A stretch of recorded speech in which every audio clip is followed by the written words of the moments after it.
The song. I keep missing you too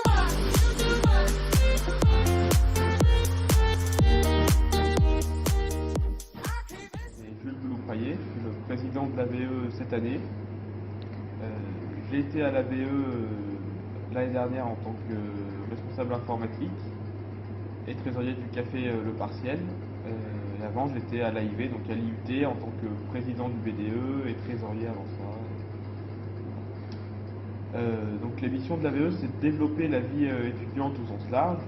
Donc ça passe par plusieurs aspects. Il y a les soirées étudiantes qu'on connaît avec les deux plus gros événements, le gala et le challenge.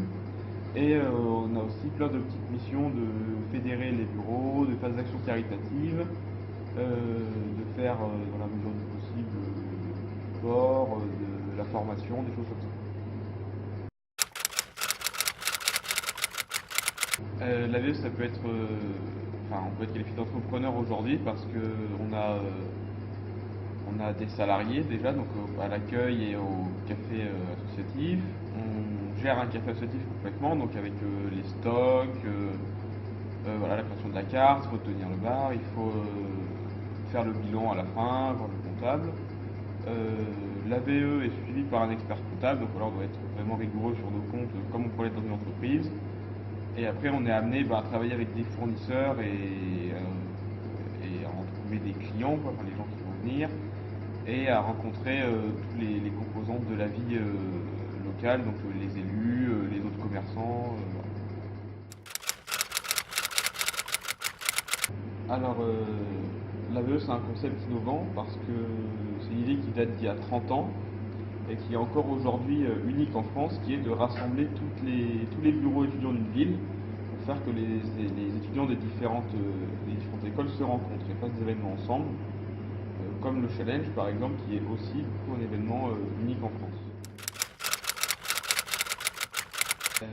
Bien sûr, comme tout le monde, on essaye d'innover le plus possible. Après, on essaye de s'adapter, voilà, suivant les événements qui arrivent.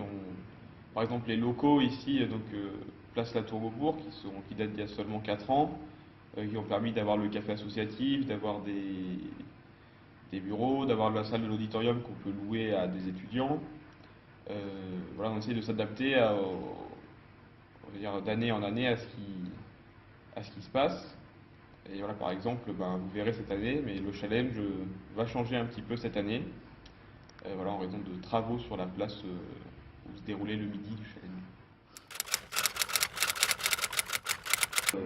Au niveau des finances, on est soutenu par le département de la Drôme, le département de l'Ardèche et la mairie, au Vinci, ainsi que l'UGA, suivant les années, qui aussi nous subventionne. Et après, on a des partenaires privés qui participent aussi au financement, donc voilà, le JVD, la SMERA, tous ceux qui ont porté toutes nos affiches en fait. Et qui on finance nous? Donc on finance des projets étudiants. Et on finance notamment l'organisation du gala et du challenge et des soirées étudiantes tout au long de l'année, le fonctionnement du bar et voilà, toutes les petites choses qu'on met en place pour la vie étudiante tout au long de l'année, avec du sport par exemple, ce genre de choses.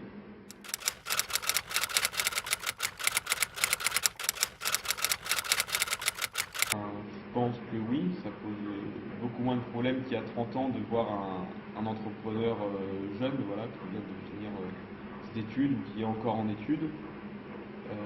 Par exemple, on n'a aucun problème avec ça quand on rencontre nos partenaires et tout ça, parce qu'on n'est pas vraiment entrepreneur, mais on est dans un cas similaire, on va dire. Et pourquoi? C'est que je pense que d'une part, les gens se sont rendus compte que ce qu'on faisait, ça marchait. Et d'autre part, je pense qu'on a pris l'habitude depuis quelques années de voir des chefs de très grandes entreprises, par exemple Facebook, des choses comme ça, avec qui étaient des petits projets d'entrepreneurs à la base, avec des gens qui étaient encore en études, dans les startups, tout ça. Donc, je pense que ça a débloqué la situation. I keep missing you too much.